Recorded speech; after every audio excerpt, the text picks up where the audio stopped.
I hate black pill story times. Here's why. Yikes, Drake. Have you tried being confident? So as the title says, I hate black pill story times. And you might be wondering why I'm saying this, seeing as some of the first few videos on here were in fact black pill story times. But the thing is, it gets kinda old. It's always the exact same shit. Oh, guys, I took a breath of air within a 5-mile radius of a girl, and then she went back in time and convinced Harry S. Truman to drop an atomic bomb on my grandfather instead of on Hiroshima. It's so over. It gets old kinda fast. And you guys don't have it nearly as bad as me anyways. This year alone, Joe Biden has napalmed my house on 11 different occasions for making eye contact with a girl. Maybe I'm showing my age here, but when I was still in high school at the ripe old age of 17, DBDR was still getting started off the ground. I mean, I wouldn't say he pioneered the BP Storytime channel. I do remember there were quite a few before him, such as Travis Blackpill, and my personal favorite channel, Ginger Cell. But the problem with Travis Blackpill's channel is that it droned on way too long. Like, he would have story times that were over an hour long at times, and my 17-year-old TikTok brain just didn't want to listen to what he had to say. And the problem with Ginger Cell is that he uploaded like a grand total of 11 videos, and then disappeared off the face of the earth. And from the sound of it, he wasn't even that screwed. He mentioned how he had a girlfriend in high school, and how he was doing somewhat better towards the end of his channel. And now this is all good and dandy, but I do wish I had downloaded his videos before he disappeared. Those original videos were like BP gold before they were taken out, but I digress. What made DBDR's channel so good is that he uploaded both frequently and that he made his videos relatively short form content. Those two facts combined with the fact that he was one of the first channels to do this type of style made him stand out at the time. He didn't have any new info to offer, but he had one hell of a story. There are very few people who have had a miserable life on the level of DBDR. I know for sure I didn't. His stories were all self-contained enough that they didn't need to bleed into an episodic format, at least at the beginning. I've always compared DBDR to Greg Heffley in the sense that their stories are both always tragic at the end. There is no happy ending, and both characters end up getting screwed over by the end of every story, no matter how hard they try to change their fate. There's something so refreshing about this unfortunate ending that I can't help but find entertaining. Not every tale needs to end with a cheesy, they all lived happily ever after type beat. It's both corny and unrealistic. But just like the New Diary of a Wimpy Kid books, it felt like DBDR ran out of stuff to talk about. His videos became episodic rants, and you needed to watch them in order to get the full context of what happened.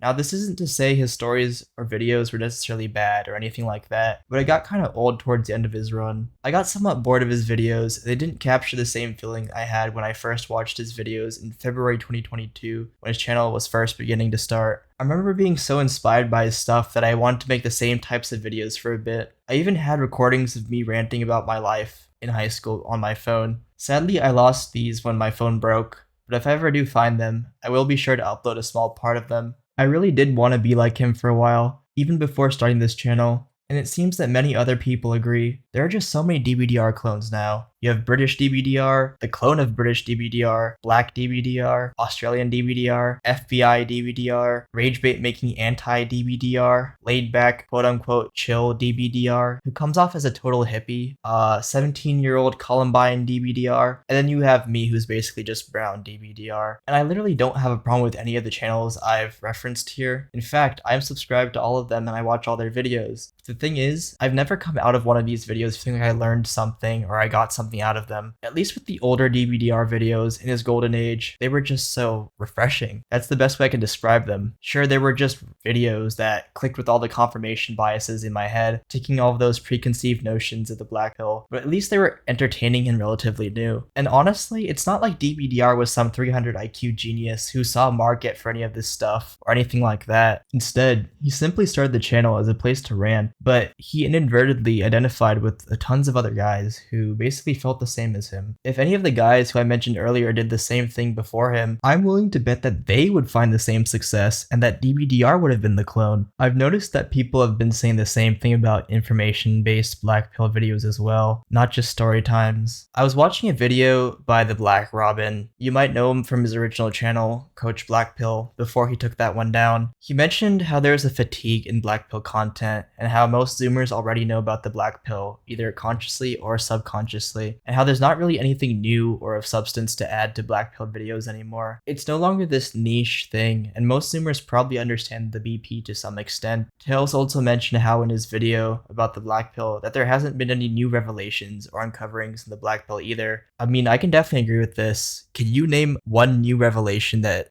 hasn't been here 5 years ago? I can't. I remember when I first uncovered all this information, it all just clicked. It was all so satisfying and made total sense. JPW was certainly a mind-blowing phenomenon for me, as I always knew race played a major part in dating, but I always thought it was in my head. But the black pill is a drug just like any other. The high you get from that initial hit will just never be the same again. That is to say, the second hit won't be as powerful as the first. Of course, if you quit doing drugs for a while, maybe you can lower your natural tolerance and get a similar feeling again. And that's kind of what happened when I watched DBDR's channel for the first time. It gave me that same high I was losing, but it feels like all his best videos are his older ones. And I never even watched the last few he posted until he deleted those videos. But anyways, this isn't really a DBDR analysis video. There are plenty of those out there. Going back to my original hook at the beginning of this video, there aren't any black pill storytime channels that really interest me or say anything profound. It's always the same thing over and over again, and it gets old fast. The handful of story times I've posted at least seem to be somewhat insightful to share because of the sheer absurdity of them. Blowing $200 on some girl who didn't even know I existed, or getting fired because I was subhuman, was at least somewhat unique in my opinion. Of course, I'm not saying embellish or make up content for the sake of clicks, but I don't really think the millionth video on why the gym is brutal is anything new. It's always an endless cycle of the same exact content, but maybe that's just a reflection of what inceldom really is. It's always the same exact thing day in and day out. When I was 15 years old, I was sure that by the time I was 20 years old, I'd have a girlfriend and a decent friend group, but I still have basically nothing. I'm sure that when I'm 30, it'll be the same. The monotony and repetitiveness of being a sub-5 male is simply reflected in the content, and I mean, I totally get it. I think some of you will remember my delusional friend Drew from my older videos. Basically, this guy thinks that every girl has a crush on him, and I will give him some credit. I will say he's a high-tier normie in looks, but he self-rates himself a 7 or 8 out of 10. Like,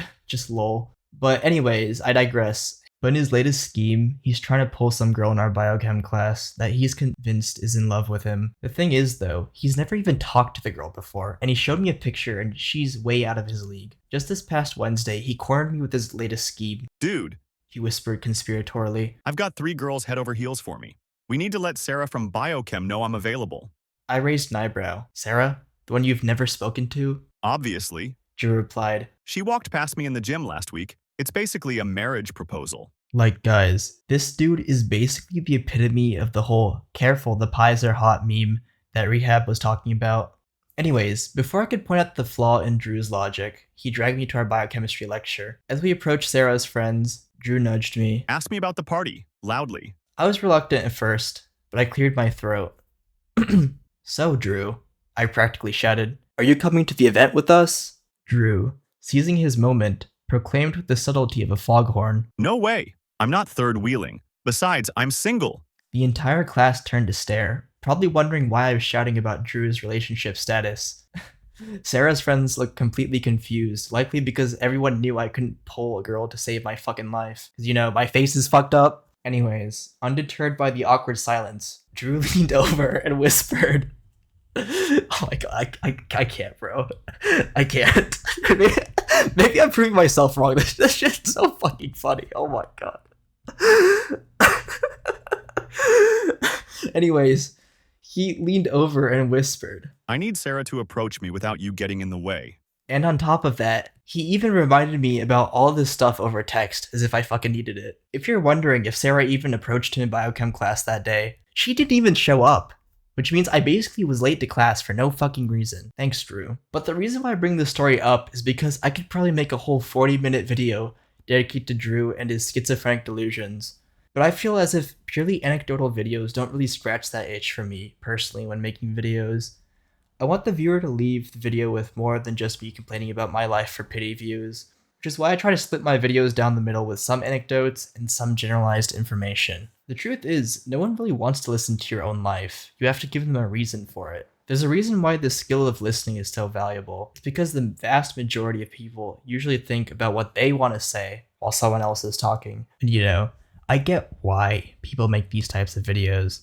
You can't just go around telling people in real life about this kind of stuff. I remember I'd used to vent about my woes to other people IRL, which is just an awful idea. They're gonna smell that weakness, that inferiority on you, and they're gonna use it as an excuse to jettison you from any further social interaction. So I suppose these channels are a good way to vent, and not to mention everyone thinks that they're gonna become the next DBDR. As I mentioned, I was really inspired by him when I was 17 years old, and I do get it, like most of DBDR's audience are fetuses, to put it lightly. Even when people in my comment sections are like, oh, you should watch XYZ DBDR clone bro, I'm like, thanks, but it's not really my cup of tea, or however that boomer expression goes. Like, they even try to copy his thumbnail styles, and it just comes off as derivative and lazy, rather than a homage. I know that most of DBDR's audience was still in their dad's nuts when he started making videos in 2021, but I can tell you with full confidence that you do not want to be like DBDR, bro. Eventually, his videos became just as repetitive as his clones' videos because it was always the same loop of torture and misery. Like, there's no reason to even start. If you want to make money off of YouTube, there are plenty of better niches for that. I think that's one reason why LoserMaxing abandoned his channel. Like, I find it so funny that people here are all like, oh yeah, he's a fed. I'm not saying it's completely out of the question at all. Like, there's a 1% chance that he's a, quote, fed from Tel Aviv, or whatever the fuck you tinfoil hat wearing nutcases believe. In fact, he could very well have been the one to napalm my house after Joe Biden gave him the orders to do so. I don't know. But more importantly, I think we can all agree that he did try to grift a little too hard. I mean, he really did try to industrialize the whole BP storytime niche and to make bank off of it. But the thing is, he launched his Patreon way too early. He grew faster in a few months than most competitors do in years. And that's really a testament to how good he was at this whole YouTube thing. I mean, I definitely give him the benefit of the doubt when it comes to what he says in his videos. Like, I don't want to say that someone's blatantly lying in their videos for clout or views, but I will say that his content ran dry too fast. Like, towards the end of his channel, he would start making small update videos on the whole gym girl thing, assuming that it was legit to begin with. And I did think he really did want to start this whole gym girl thing to be similar to one of DBDR's arcs, but it just didn't seem very organic. And that, coupled with the mass-produced feelings that his videos exuded, in tone with the whole FBI meme, led him to probably abandon the channel. Like, I don't really have a problem with him personally. He was always really polite to me, and hopefully he does come back. But I don't think he will anytime soon, and I hope I'm wrong about that. I hope he uploads tomorrow. But to wrap things up, I don't really find black pill stories to be all that interesting. But at the end of the day, I'm not really the gatekeeper. I'm simply an observer who has been here a few years too many, and just wanted to share my 2 cents. And you might be wondering, but Dre, are you going to keep making BP story times? And the answer is yes. This is a certified PSL classic.